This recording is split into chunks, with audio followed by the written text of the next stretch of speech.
we had other uncles that we saw and whatnot. The one uncle, Uncle Fred, was instrumental in me getting a job on a boat to go to China in 1936. And I went to China, earned $1 a day in my room and board, and took care of 18 head of sheep on a ship.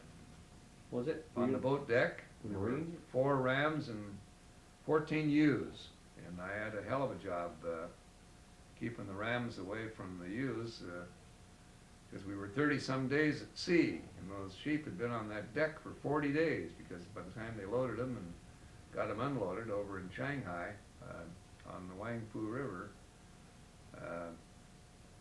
the sheep were getting kind of anxious, you know, and that was quite a trip. Left Portland.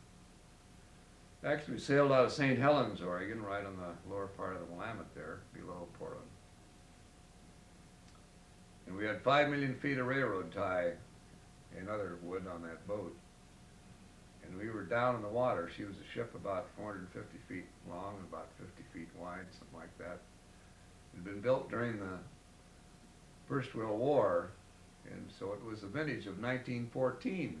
And it had the old reciprocating engines, you know, with the large piston. You've seen old pictures of boats with mammoth big pistons that went around and around.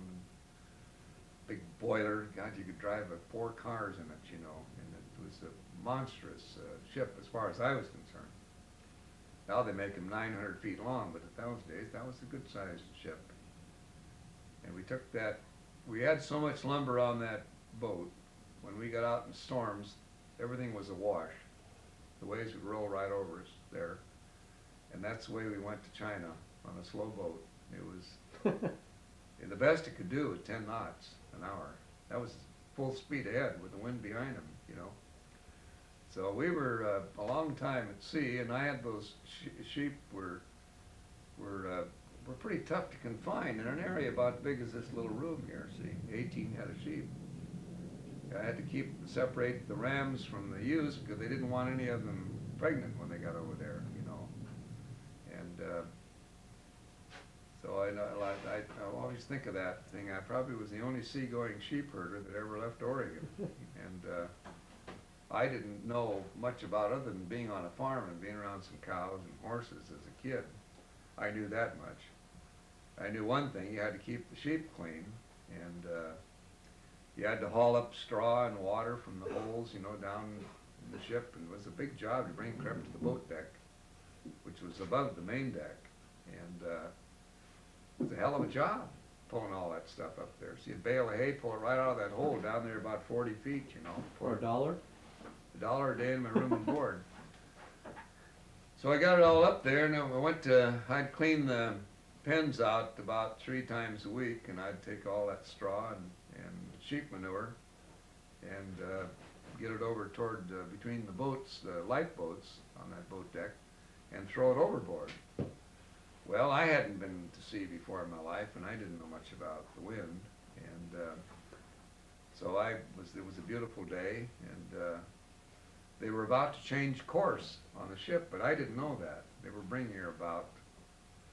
But by the time I got the sheep shit over there and all the little round balls of sheep and all that stuff, soggy hay and whatnot, I had a hell of a pile of stuff. So I get spit in my hands, and I get a pitchfork, and I start to throw that overboard, and they change course. And the wind, I got the windward side, and all that sheep shit and straw come right by me, past the sheep pen, and here was a cook in the galley below there, and the skylight was open because it was a hot, warm day out at sea, and he was cooking a great big pot of soup about this big, 45 men on the ship, and all those, he kept picking up these little balls out of the soup that kept rolling down. He kept looking at those. He didn't know what those were. And he kept saying, "Did one of you put something in this soup?" One of his assistants, see, here was sheep shit, you know, been blowing in there. And then some more came in while he was there. He looked up, and all this crap came on him. The cook, see, he's an Italian guy, a stocky-looking guy, and he had a big white outfit on, you know, a chef's hat and all that stuff. And he came up on that boat deck with a meat cleaver, and he was going to chop me up and throw me overboard because I ruined that soup. See, absolutely ruined it. Well, then the mate saw what was happening on the bridge deck, and he called back and called down, wanted to know what the trouble was, and called the cook off me because the cook was going after me, and I had no place to go but overboard. And God, that was funny. Well, how old were you? I was about 18 Yeah. then, and I'll never forget that. The cook and I became good friends after that. I mean, a long time after that. He was he was all right, but I learned about you can't. As the guy said, you can't piss against the wind, you know. but that was really funny. I never forgot that. But that's kind of getting ahead of things. But we're talking about the family and where you might have sprung from, and